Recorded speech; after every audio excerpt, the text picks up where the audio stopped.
nari namwangiye ariko nyine birangira agiyeyo. Okay, ngaho tugende muhanyereke kwacinira Yesu nuriya. Yesu we, ko ndeba inzoka zimuriho n'inzuki. Yesu we,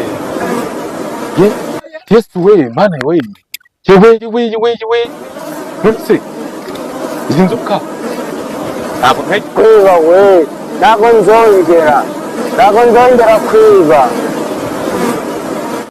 umva niba umuntu ufite mu Rwanda umva mukarwana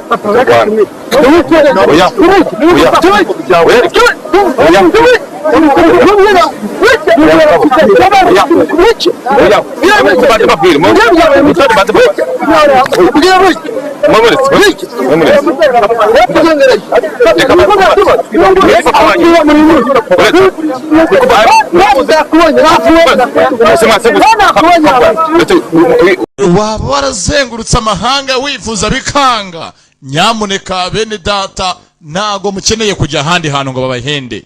Mugane umuvuzi gakondo uvura bigakunda, avura inyatsi, ababuza abagabo, ingo zidasobanutse, ukunda nta gukunda muze abahuze, business byaranze muze abigorore, baguterereje ihembe vayo aritumure. Abafitiye imiti ivura indwara zikurikira: umuti w'amavangingo ku badamu, gutera akabariro, gukuza igitsina, kwikinisha, tuvura uburemba, ubugumba, tuvura amarozi, amategano, amahuherano, amaryano, dutanga umuti utuma uhurwa inzoga n'itabi. Si nibyo gusa, tubafitiye imiti ivura amibe, diabete, kanseri, tuvura indwara z'uruhu, izo mu nda, iz'ubuhumekero.